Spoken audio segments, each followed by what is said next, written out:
Olá, sejam bem-vindos a mais um Futebol Idiomático. Eu sou o João e o Everton não é maior que o Everton. Eu sou o Gabriel e Ronaldinho foi maior que o PSG?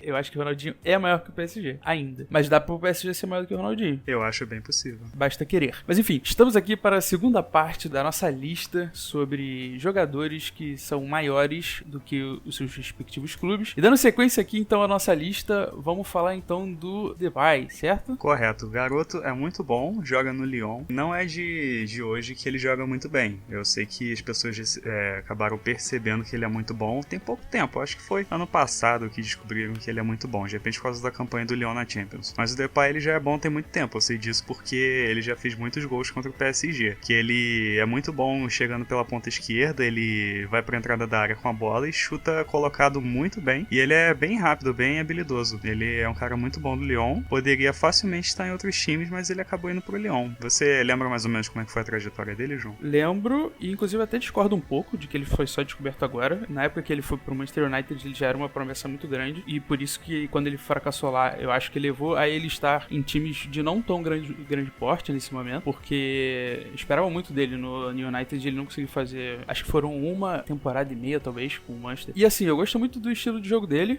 Aquele estilinho de jogo meio Robin, ao contrário, de jogar na ponta quase sempre indo pro meio do campo e ou batendo, botando de repente a bola na área, criando uma jogada pelo meio. E curiosamente ele é holandês, será que isso tá no DNA? Eu acho que ele não chegou a jogar com ele na seleção não, né? Eu acho que, tirando essas características que ele tem parecidas com o Robin, eu acho que nível de futebol nem se compara, né? O Depay, ele é bom, mas ele não é um Robin assim. Eu também acho que ele é um Robin, mas ele é um Depay, e um Depay é muito bom. O Lyon é um time que tá voltando a aparecer, mas mesmo assim o Depay merecia até estar num time maior do que o Lyon, quem sabe. Vamos pra nossa segunda lista, foi você que escolheu, né? Foi o Camavinga. Me fala mais sobre ele, que eu não conheço. É o angolano Eduardo Camavinga, tem também nacionalidade francesa. Ele joga no Rennes e é volante, e o garoto é muito bom. Joga já com a camisa 10 do Rennes, se eu não me engano. Ele é bom pra caramba, ele tem uma visão de jogo incrível para um garoto de 18 anos, que normalmente a gente espera que o cara vá se desenvolver nessa área mais pra frente. Tem jogadores com 28 anos que não tem a visão de jogo dele, então certamente ele promete ser um grande nome do futebol na Europa. Tá sendo convocado para a seleção francesa, se eu não me engano ele jogou 2 jogos como titular, tá se destacando bastante. Provavelmente vai sair do Rennes na próxima janela, só basta a gente ver para onde que ele vai. E como é que é o estilo dele? Ele é aquele volante tipo Fellaini, alto, jogo físico, com lançamento? Ou ele é aquele volante um pouco mais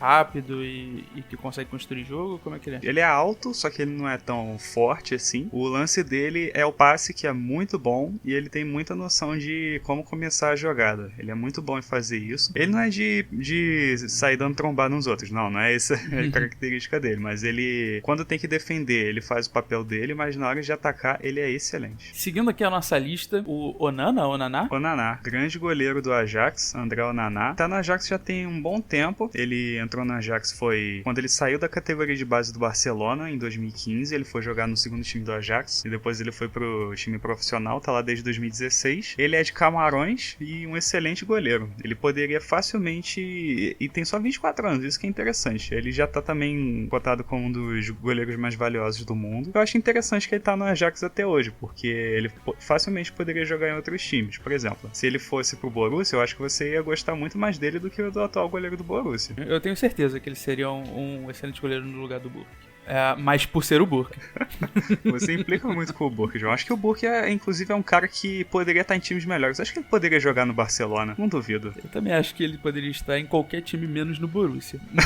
Tá certo. O próximo que também é um goleiro, seguindo nessa linha, e esse é o De Gea, goleirão. Tá há muito tempo já no United. Acho eu que ele é muito melhor do que o elenco atual do Manchester, porque esse elenco, há muito tempo, não vem tendo bons resultados, tanto na Liga Inglesa quanto na Champions League. E ele vem sempre sendo destaque, até porque o momento ofensivo do Manchester United é bem ruim. Bom, você acha que ele é realmente tão melhor assim? Porque temos jogadores também bem grandes no United.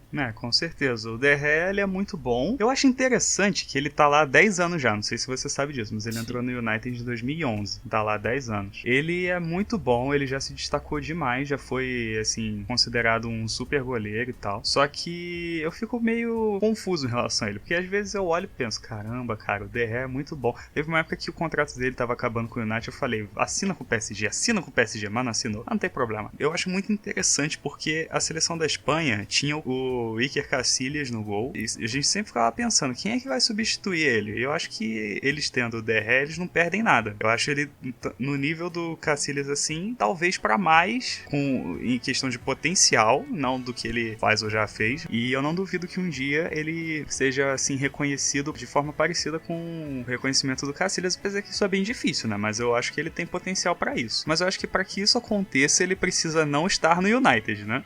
Por enquanto o United tá tentando se reerguer, mas não tá fácil. Até com a chegada do Cavani, parecia que tava acertando o time, assim, mas isso não tá tão provável de acontecer. Mas o De Gea, eu acho que certamente ele merecia estar num time que chega pelo menos na semifinal da Champions, sabe? Querendo ou não, acho que também uma grande fase do goleiro também passa por uma grande fase de um sistema defensivo, né? E o Manchester United não dá isso pra ele.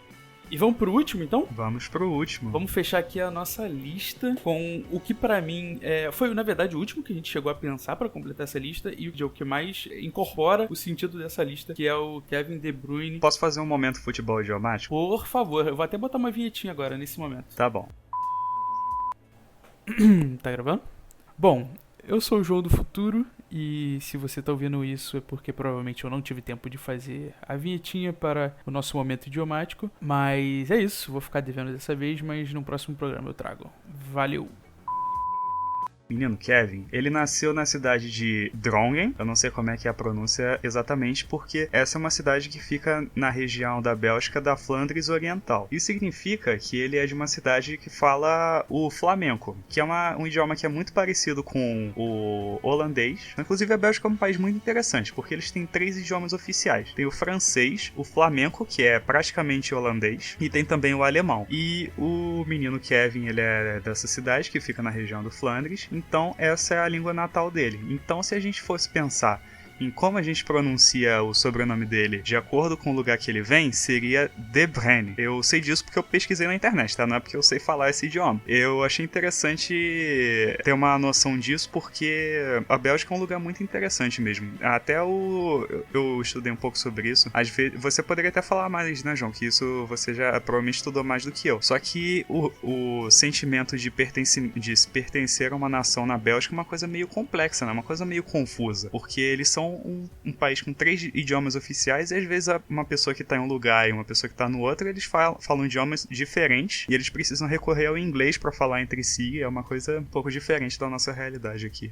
Bom, mas fora essas questões mais peculiares em relação ao local de origem dele, em relação à pronúncia do sobrenome, porque aqui a gente normalmente fala De Bruyne, né? Que não tá errado, pra português é isso mesmo. Mas só quis trazer esse pedaço de informação para complementar. Mas ele é um cara muito bom. Ele começou... Bom, ele teve alguns times na categoria de base, mas só que o primeiro time profissional dele foi o Genk, que eu não vou saber a pronúncia, mas é um time da Bélgica. Depois ele foi pro Chelsea, ficou pouco tempo no Chelsea, ficou aquele tempo no Werder Bremen, que foi até... Depois você fala como é que é a pronúncia, mas ele foi naquela época que eu descobri quem ele era. Depois ele se transferiu pro Wolfsburg e tá no Manchester City desde 2015. E todo mundo sabe que ele é um cara excepcional, ele tá na lista, né, da FIFA dos 11 melhores? Olha, de cabeça agora eu não sei dizer, mas pra mim ele foi o melhor meio-campo da temporada. Se ele não tá, então tá errada a lista, tem que botar lá. Mas ele ele manda muito bem esse cara, o nosso menino Kevin De Bruyne. O Kevin eu também não sei se tá certo, né? Eu tô falando Kevin aportuguesado, então peço perdão. Então vai ser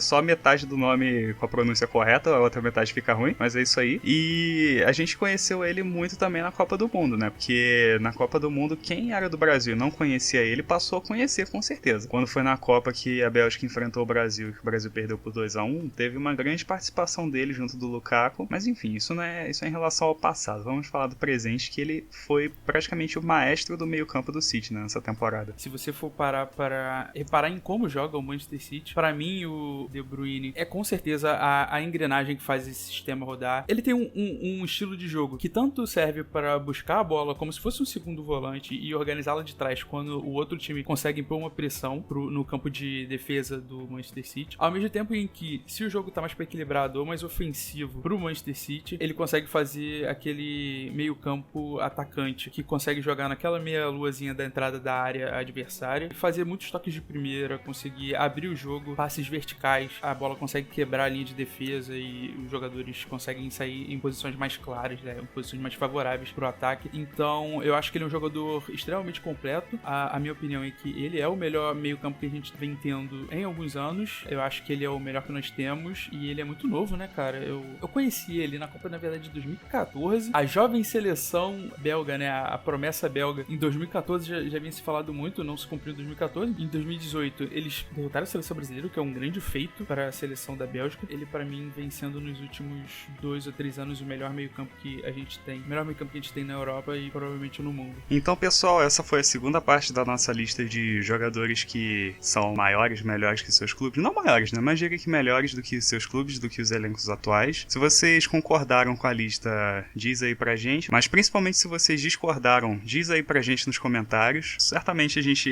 falou muita besteira. Se você, como eu já disse, se você tá esperando informações embasadas, você vê o lugar errado. Mas é isso que é legal. A gente fala umas abobrinhas aqui. Se você tiver algo a acrescentar, alguma coisa a fazer, uma observação sobre algo que a gente disse, fique à vontade. E a gente se vê no próximo episódio. É isso. Muito obrigado. Valeu.